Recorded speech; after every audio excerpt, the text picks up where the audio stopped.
All right, ladies and gentlemen, welcome back. So today we're actually going to wrap up the endocrine system and hormones and as it's part of cellular communication by really taking a different approach and stepping outside of the animal kingdom entirely. And let's talk about what occurs in plants. Because as far as cellular communication goes, these guys have a very unique set of circumstances because they can't just get up and walk to or away from a stimulus. In order for these plants to do what they need to and get what they need to have a very unique set of control systems. So, plant hormones are these chemical signals, all right, and they do modify or control one or more specific physiological processes within a plant.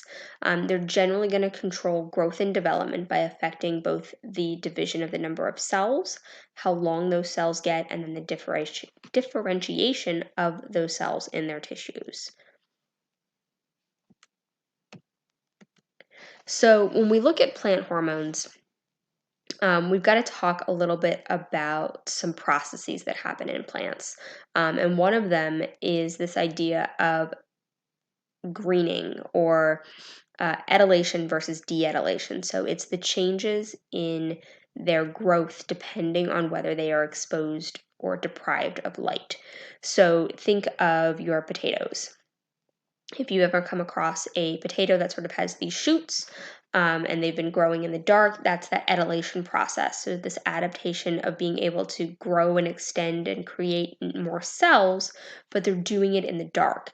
As soon as we were to take that shoot and expose it to light, we'll start that greening process where they'll start to produce what we would typically think of as parts of a plant, the roots, the leaves. Stems to actually be able to gather that energy from the light in order to do photosynthesis and then be able to store that energy somewhere else. So, deetylation is activated by enzymes that are directly related to that photosynthetic function. So, they'll supply the chemical precursors for chlorophyll production, and they'll also affect the levels of plant hormones that regulate their growth. We also have to be able to, as plants, respond to things in our surroundings. But like I said before, they can't just get up and move their position. So they need to be able to respond to those stimuli by responding in the way that they grow. So that's where this term tropism comes from. And it's any response resulting in the curvature of organs, tissues, stems, roots, that sort of thing, to or away from a particular stimulus. So when we talk about phototropisms, this is response to light. So if you've ever had a plant next to a window long enough, you'll see that its leaves literally grow, seem to turn towards the window in order to gain as much light exposure as possible. Gravitatropin, or response to gravity, same deal. How do your plants know which direction to grow up versus down, which way to put roots as opposed to stems and shoots?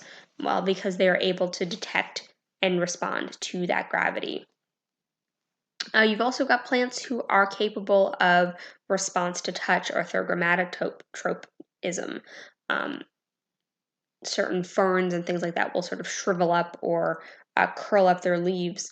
Think of Venus flytraps, right? And they're going to respond to that touch of that fly landing and triggering off certain hairs in its structure. So can also respond to touch as well.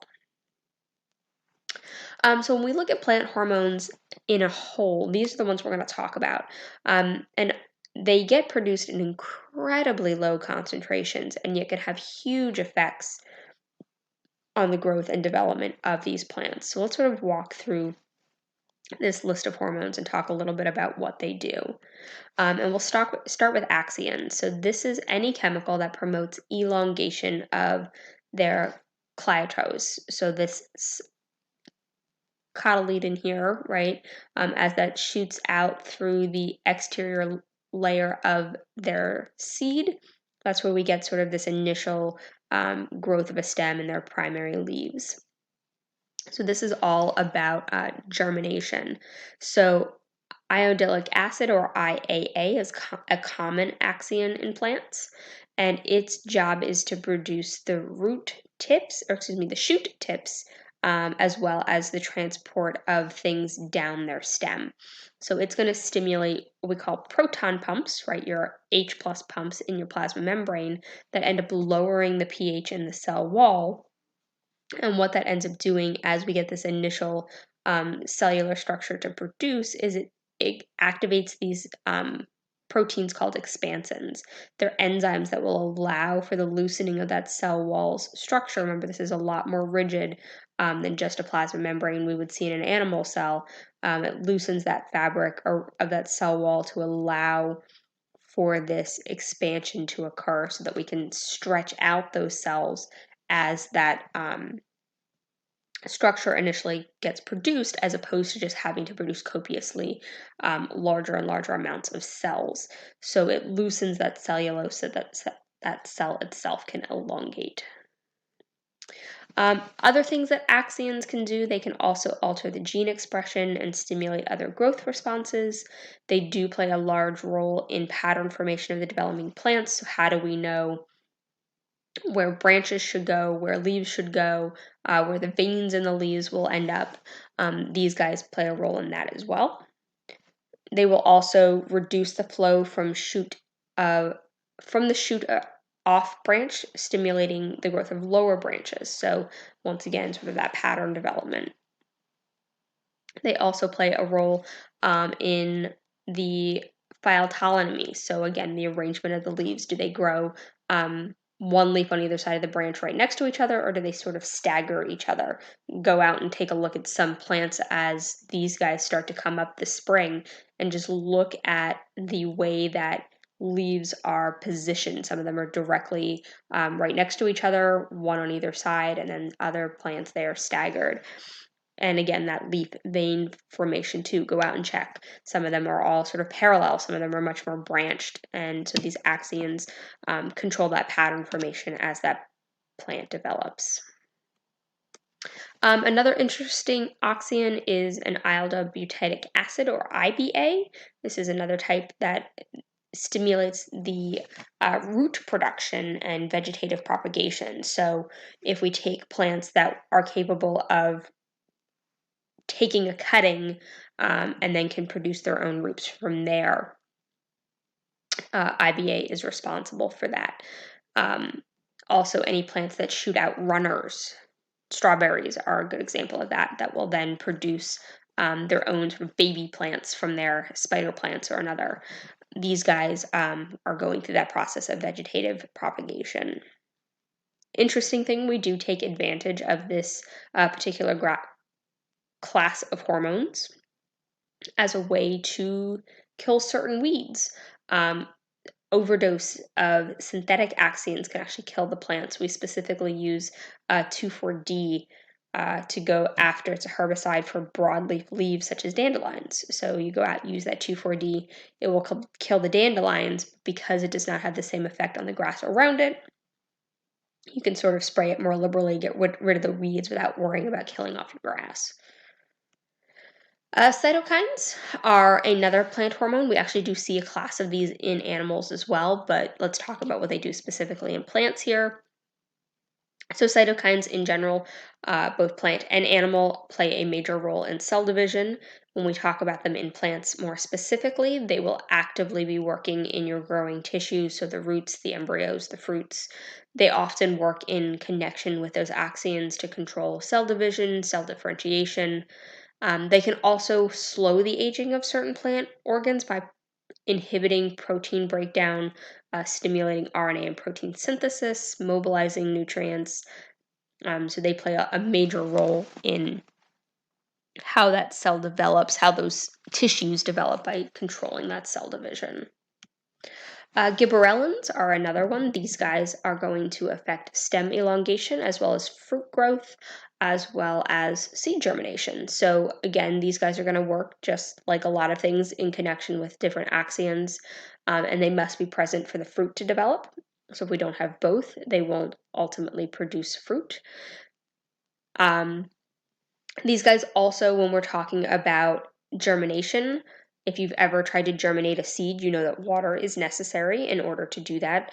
Most kids sort of think, oh, it's rehydrating the seed. Well, yes, that's true. But what ends up happening here is that in order for that gibberellin to do its job and start the production of the shoot formation, we need to actually release that gibberellin from its embryo. And it needs to do that by absorbing that water so that then that gibberellin, that's what that GA is standing for, is capable of dispersing throughout the embryo and signaling the seed to ultimately germinate. Brassosteroids, these are similar to sex hormones in animals.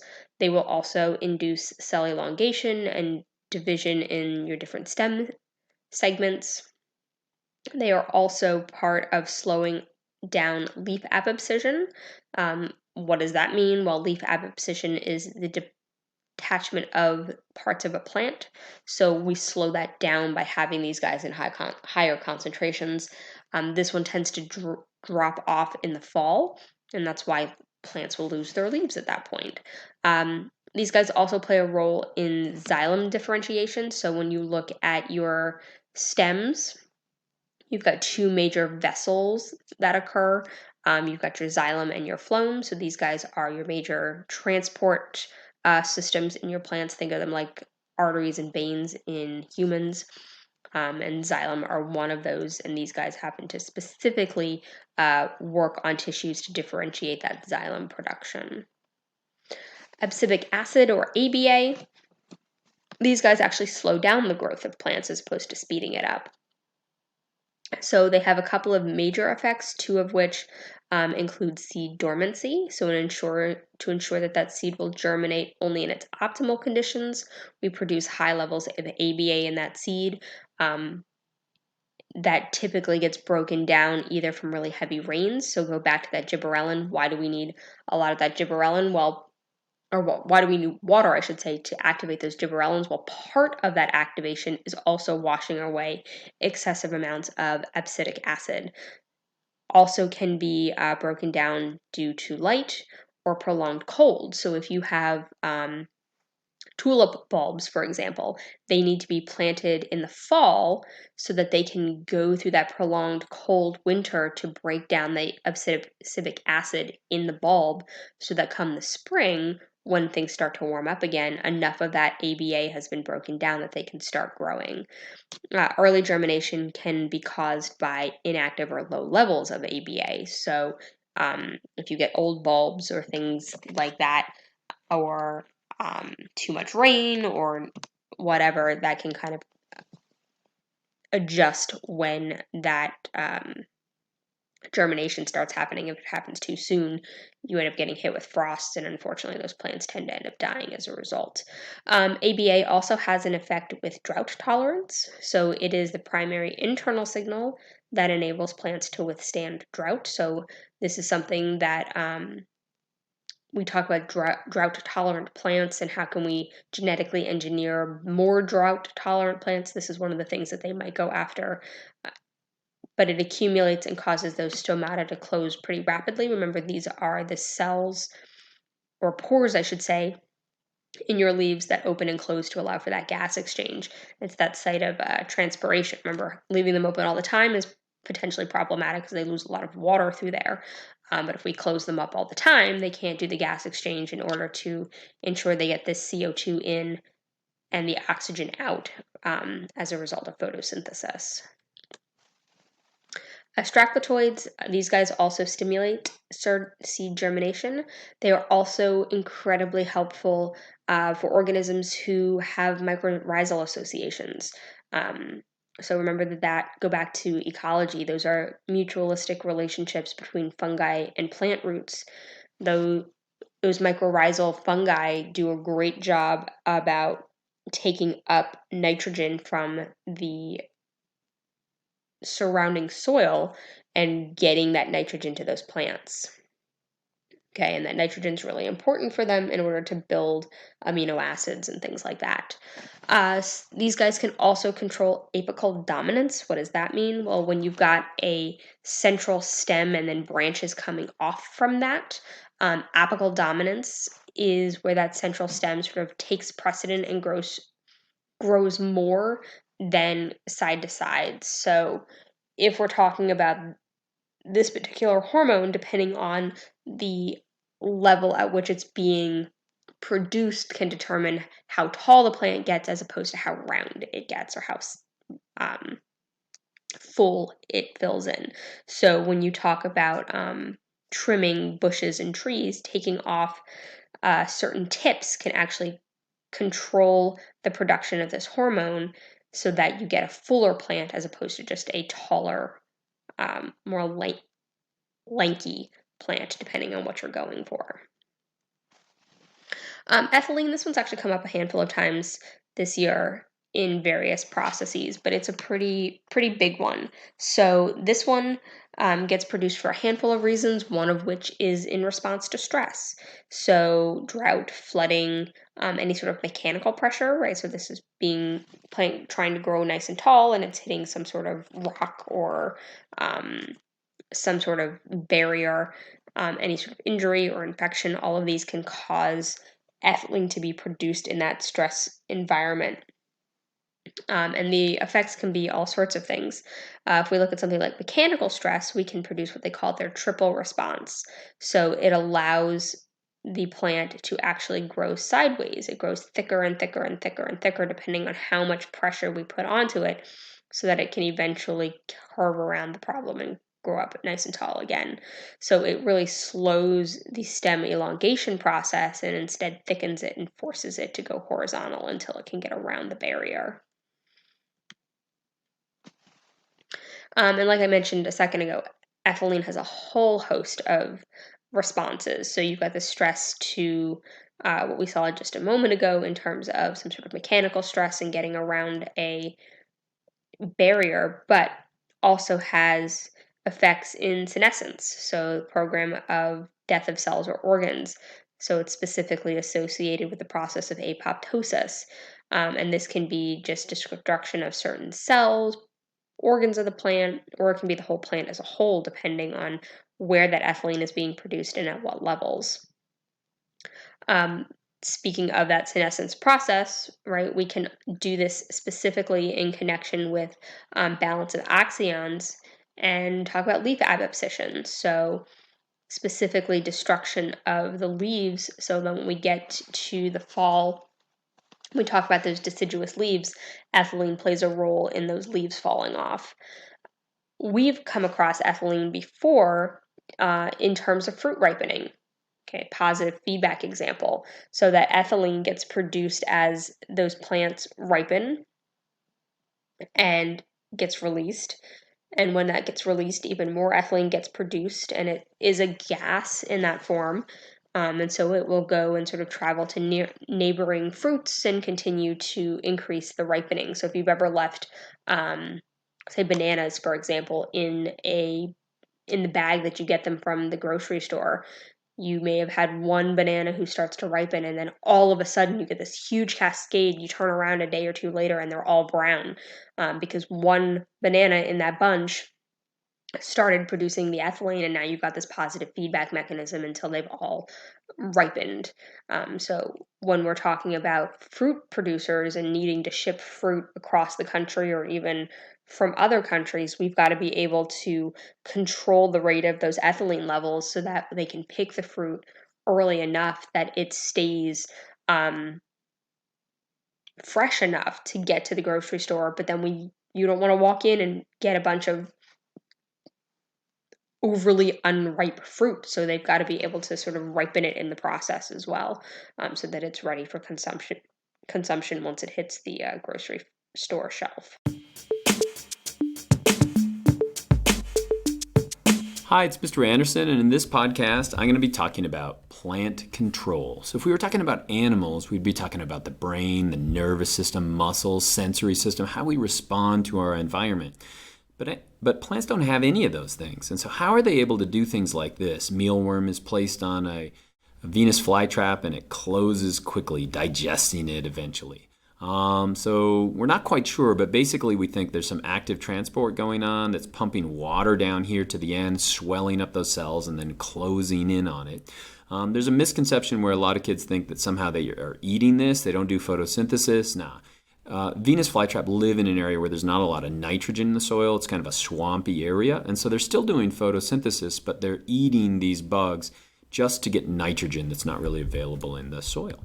And so if they don't have nervous system, if they don't have muscles, basically what they're using is similar to our endocrine system. They're basically sending out hormones. Those hormones are diffusing around the plant, and then they're going to have different consequences depending on what cells are picking it up, and different actions depending on what hormone is sent. And so the 5 that we're going to learn are going to be auxin, cytokinins, gibberellins, abscisic acid, and then finally ethylene.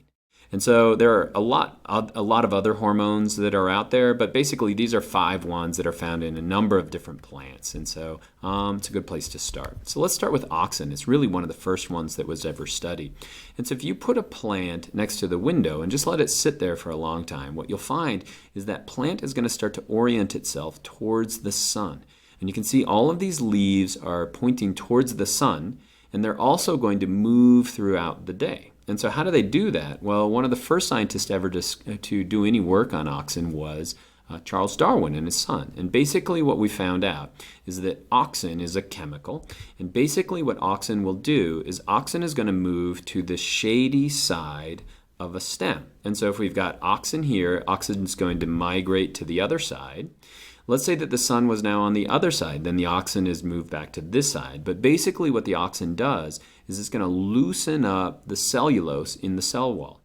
And as we loosen it up, it's basically going to make those cells a little bit bigger. And so I couldn't quite do this in the animation, but if you think about it, if the auxin were to move to this side of my finger and make that side of my finger longer, it's going to bend in that direction. Likewise, if it were to move to this near side or my palm side of my hand, it's going to bend it in the other direction.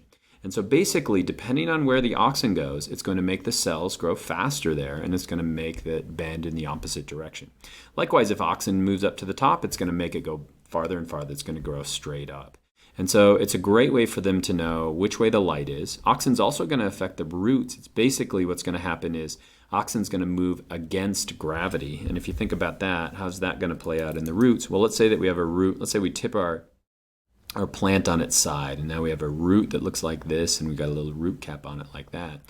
Well, gravity's going to be pulling us down like this, and so auxin's going to move towards the top. So auxin's going to move up here. Well, what's that going to do? It's going to cause the root to grow more on this side, and that's going to cause the root to bend down. So it's going to go like that. And so it's basically, auxin's a great way for us to respond to our environment. Next one is going to be something called cytokinins. Cytokinins, if you break down the word, it's really easy to figure out this one. It's basically cytokinesis. So we're taking one cell and we're dividing it in 2 cells. And so when does this happen? Well, if you think about it, a plant is going to grow in 2 different directions. There's going to be a plant that's going to grow up like this, and so we have this is going to be moving up. But there's also going to be lateral growth, so it's going to be movement in this direction. And so if we're moving in that direction, we can't just expand our cells. We're actually going to have to make new cells. And cytokinin is responsible for that. It's basically a hormone that causes our cells to divide, and that's going to cause us to grow to the side. And so if you think about it, we can respond to light that way. And so let's say that we have sun up here. So here's our sun again, smiling away. And let's say that there's nothing in the way. Well, then a plant is going to secrete a lot of auxin, so it can grow right up towards the sun. But let's say that we put something in the way. Let's say we put a barrier here so the light can't get through. Well, now a plant is going to increase the amount of cytokinins. That's going to cause more lateral growth, and so it can grow around like that. Once we get pure light again, then we're going to use auxin to grow right up towards it. And so that's, I mean, if you look at a forest, basically everything in the forest is in competition with itself, trying to get the most light. This is a cool little study here. Basically what they did is they applied nothing to this plant, a control, and then they applied a lot of cytokinins to this one. And you can see, even though they're the same age, this one is growing up laterally and this one's it's dividing. Next thing we have is the gibberellins. Gibberellins actually comes from an old story. And basically we had rice, and rice was growing in rice fields or rice paddies. And a fungus infected it. It's called gibberellic. I can't remember. It's a Japanese term. I'm not sure of the species name. But basically what it did is it caused the rice to grow incredibly fast and then fall over and then die. And so basically they called it foolish seedling because all the rice would grow as quickly as it couldn't support its own weight, and then it would fold over on itself. And basically what we found is it was causing those plants to increase gibberellins, which are a natural plant hormone. And basically what that's used to do is to control the yearly cycles of the plant. It tells them when it's time to become dormant, when to flower. Humans have started using gibberellins because we can cause seedless grapes to actually grow really, really quickly just by spreading it on them. Next one is abscisic acid. Abscisic acid, I always remember that as like the scissors, like a garden scissors. Basically what abscisic acid is going to do is it's going to do the opposite of what gibberellins are doing. And so in the fall, when our amount of daylight starts to drop off, at least here in Montana, then the trees are going to turn colors. And so how does the plant know when to do that? Well, they're looking at the quality of the light and the amount of light that they get. But basically what that abscisic acid is saying, it's time to cut off those leaves, and basically it causes them to fall. It causes them to suppress this fruit formation. It causes them to stop transpiration. And so I think of abscisic acid as basically a hormone that's causing everything to slow down and enter into dormancy. And then the last one I want to talk about is ethylene. Ethylene, unlike the other ones, is actually a gas that's going to go outside of the parts of the plant. And so this is used in a positive feedback loop. And you've probably noticed that all the fruits on a tree will all ripen at the same exact point. And so basically what happens is if you get fruit that starts to ripen, so these apples right here, ripening fruit will start to give off ethylene, this gas. That ethylene will spread to all the fruits around it, causing them to give off more ethylene, and pretty soon all of them have started to go to become ripen at the same time. And this is super smart because you can attract things like birds and humans so they can eat the fruit and transfer the seeds somewhere else. And so again, positive feedback loop, and ethylene we find in different plants as well. So you could take a really moldy banana, put it right next to some apples, and they're going to go moldy quickly as well. And so basically those are hormones. It's how plants control and respond to their environment, and I hope that's helpful.